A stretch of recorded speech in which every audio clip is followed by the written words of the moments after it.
Welcome to Black Crime Series. We share the stories behind some of the most heartbreaking crimes in the Black community. Before we dive in, make sure to like, subscribe, and share your thoughts in the comments. December 27th, 2025, 6:35 p.m. A woman was on the phone with her cousin when she heard something that made her blood run cold. A gun being racked. A threat. If the police come, there will be a shootout. She called 911 immediately. But for Nivia Phillips and Marcus Jones, it was already too late. By the time officers arrived at the Richton Park apartment, 2 people were dead. A 4-year-old girl was hiding under a table near her toys, whispering to police what she had just witnessed. And the man who pulled the trigger, he had already called 911 himself, reporting a shooting but never admitting he was a shooter. This is the story of what happens when a mother tries to set boundaries, when love collides with entitlement, when a son decides that if he can't stay in her home, no one will. Nivia Phillips was 38 years old, a mother living in Richton Park, Illinois, a suburb about 30 miles south of Chicago. Neighbors described her the same way. She was a good lady. She was real sweet. Nivia had a son, Javonte Morris, who was 21.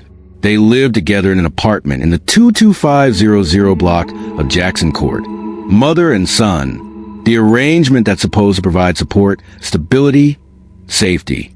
But something had gone wrong in that relationship. Something that neighbors heard through the walls. Something that family members knew about but couldn't fix. According to court documents, on Thursday, December 26th, Marcus Jones, Nivia's boyfriend who stayed at the apartment intermittently, sent a text message to Nivia's cousin. The message was alarming. Javonte had threatened Nivia's life, talking about he will smoke her. Smoke her. Street slang for kill. Her own son was threatening to kill her. Later that same evening, Nivia texted her cousin herself. She was frustrated with Javonte. She intended to put him out of the house. Kick him out. Make him leave. The cousin's response was immediate and direct. She should call the police. But Nivia didn't call the police. Not yet. Maybe she thought she could handle it. Maybe she believed her son would never actually hurt her. Maybe she was scared of what would happen if she involved law enforcement. Whatever her reasons, Nivia Phillips made a decision that would cost her everything. Marcus T. Jones was 45 years old. According to his family, he was a loving father of 2. Marcus didn't live at Nivia's apartment full-time. He stayed there intermittently, coming and going, part of Nivia's life, but not dominating it. He had his own children, his own responsibilities, his own world outside that apartment. But on Saturday, December 28th, Marcus was there, and that decision would cost him his life. Marcus and Nivia were building something together, a relationship, a partnership, the kind of connection that happens in middle age when you've already learned what matters and what doesn't. But there was a complication in their relationship, a 21-year-old complication, who didn't want to leave, who had threatened violence, who was about to make good on that threat. Friday, December 27th, 2025, the day after Christmas. The space between holidays when life is supposed to feel calm, peaceful, settling back into routine. At some point that morning or afternoon, Nivia texted her cousin again. According to court documents, the message was chilling. Javonte was talking about shooting her. Not vague threats anymore. Specific threats. He was talking about using a gun. He was talking about killing her. And Nivia was on the phone with her cousin later that day when everything escalated. The cousin could hear Javonte in the background. She could hear him threatening to kill Nivia. She could hear the distinctive sound of firearm being racked, that mechanical click-clack of a slide being pulled back, chambering around, preparing to fire. And then she heard Javonte say something that should have sent chills down anyone's spine. If the police come, there will be a shootout. At 6:35 p.m., Nivia's cousin called 911. Police were dispatched 1 minute later at 6:36 p.m. But at 6:37 p.m., just 2 minutes after the cousin's call, Javonte Morris himself called 911. He reported a shooting at his home. He said there had been a shooting, but he never said he was a shooter. And then he left. When Richton Park police arrived at the apartment in the 22500 block of Jackson Court, they found two adults unresponsive inside the unit. Nivia Phillips and Marcus Jones were both on the ground. Both had been shot multiple times. Both were pronounced dead at 8:39 p.m. According to the Cook County Medical Examiner, the cause of death for both victims was multiple gunshot wounds. The manner of death, homicide. Investigators recovered 5 shell casings from a bedroom. They found a .380 caliber Smith & Wesson bodyguard handgun in the living room. Projectiles were recovered from the victims' bodies. But there was someone else in the apartment. Someone small. Someone terrified. A 4-year-old girl was found hiding under a table near her toy boxes. She was Javonte Morris's daughter, Nivia Phillips's granddaughter, and she had witnessed everything. Imagine being 4 years old. Imagine your world consisting of toys, grandma's hugs, cartoons, snacks, bedtime stories. Now imagine that world shattering in an instant. According to court documents and the prosecutor's proffer, during a forensic interview, the little girl told police what she had seen. She said her father shot her grandmother, whom she called Gigi, and her grandmother's boyfriend. She said it happened after an argument. She said Gigi had told her father that she was going to put him out of the house. And then her father shot them. The girl described pulling a blanket off her grandmother and seeing leaking blood. She described Marcus Jones breathing really hard and leaking blood out his mouth. 4 years old, and she will carry those images for the rest of her life. When police arrived, she was hiding, quiet, scared, waiting for someone to tell her it was safe to come out. She was unharmed physically, but the trauma, that doesn't show up in medical exams. That lives in nightmares and trust issues, and the way she'll flinch at sudden noises for years to come. The child was released to a parent at the police station, but nothing will ever make her whole again. After making that 911 call, Javonte Morris left the apartment. He didn't stay to face what he'd done. He didn't wait for police to arrive. He ran.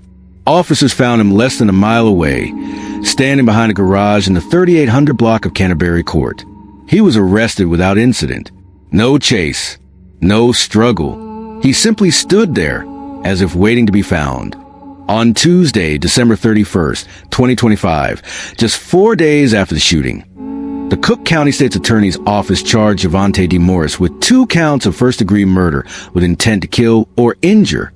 He was taken to Cook County Jail.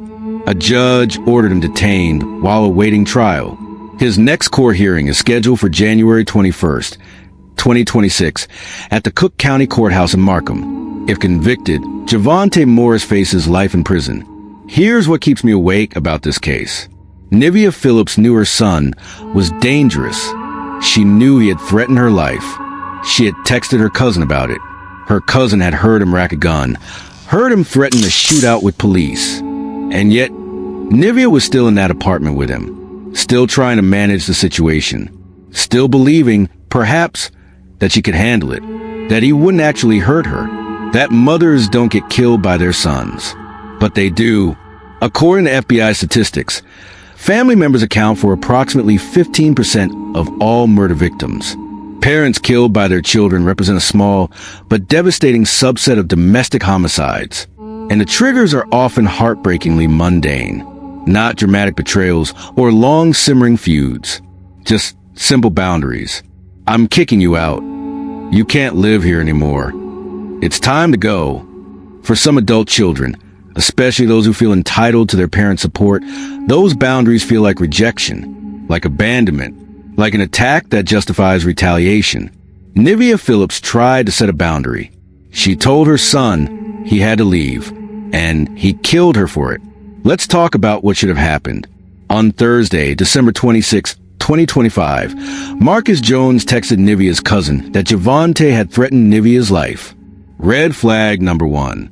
That same evening, Nivia texted her cousin that she was going to kick Javonte out. The cousin told her to call the police. Red flag number 2. On Friday, December 27th, Nivia texted again. Javonte was talking about shooting her. Red flag number 3. Later that day, during a phone call, the cousin heard Javonte threaten to kill Nivia, heard a gun being racked, heard him threaten a shootout with police. Red flags 4, 5, and 6. At that point, the cousin called 911. She did everything right. She recognized the danger. She alerted authorities. But by the time police were dispatched, just 1 minute after the 911 call, it was already over. Javonte had already pulled the trigger. Nivia and Marcus were already dying or dead. 1 minute. That's how fast a life can end. Could Nivia have called the police herself earlier? Yes. Could she have left the apartment, gone to her cousin's house, sought a protective order? Absolutely. But we can't place the blame on her for not escaping. The only person responsible for Nivia Phillips' death is the person who pulled the trigger, her son. This case exposes uncomfortable truths about family violence, entitlement, and the failure of support systems. Javonte Morris was 21 years old, an adult, old enough to work, pay bills, live independently. But he was living with his mother, and when she told him he had to leave, he killed her. This speaks to a broader pattern. Adult children who view their parent homes as permanent entitlements rather than temporary support, who respond to boundaries with rage rather than responsibility. We talk a lot about intimate partner violence. We talk about boyfriends and girlfriends, husbands and wives. But we don't talk enough about violence between parents and adult children. According to research on familicide and domestic homicides, adult children killing parents often involves financial dependence, substance abuse, mental health issues, or a sense of betrayal when parents try to set limits. Nivia Phillips' attempt to kick her son out wasn't cruel. It wasn't unreasonable. It was a mother trying to force her adult son to take responsibility for his own life, and he killed her for it. On the 4-year-old who saw everything. That little girl will need years of therapy. She will need support, love, stability. She will need people who understand that trauma doesn't heal quickly, that triggers can appear out of nowhere, that some scars never fully fade. She lost her grandmother. She watched her father kill 2 people. She hid under a table surrounded by her toys while blood pooled on the floor. Who will explain to her why her father did this? Who will help her understand that it wasn't her fault? Who will make sure she doesn't grow up thinking that violence is how problems get solved? As of early January 2026, Javonte T. Morris remains in Cook County Jail, charged with 2 counts of first-degree murder with intent to kill or injure. He is being held without bond. His next court appearance is January 21st, 2026, at the courthouse in Markham, Illinois. The case will proceed through the legal system. Prosecutors will present evidence. Defense attorneys will mount a defense. A jury will eventually decide Javonte Morris's fate. But no verdict will bring Nivia Phillips back. No sentence will restore Marcus Jones's life. No justice will erase the trauma that 4-year-old girl experienced. On December 27th, 2025, at 6:35 p.m., Nivia Phillips' cousin called 911. She had heard enough. She had heard the threats, the gun being racked, the promise of violence. She knew her cousin was in danger, but she was 60 seconds too late. By 6:37 p.m., Javonte Morris was calling 911 himself, reporting a shooting. By then, his mother and her boyfriend were already dead or dying. Nivia Phillips was 38 years old. She was described as a good lady, real sweet. She tried to set a boundary with her adult son. She told him he had to leave her home, and he killed her for it. Marcus Jones was 45 years old, a loving father of 2. He was in the wrong place at the wrong time, caught in the crossfire of a domestic dispute that escalated to double homicide. They deserved better. They deserved a system that could respond faster. They deserved a son who understood that boundaries aren't betrayals. They deserved to live. If you're experiencing threats from a family member, don't wait. Don't hope it will get better. Don't believe that love will protect you. Call the police. Leave the home. Seek a protective order. Go to a safe place. Because Nivia Phillips believed her son wouldn't really hurt her. And she was wrong. If you're experiencing family violence or threats, National Domestic Violence Hotline, 1-800-799-7233 Illinois Domestic Violence Hotline, 1-877-863-6338. Share this story if you believe these lives mattered. Subscribe to Black Crime Series for more stories that demand justice.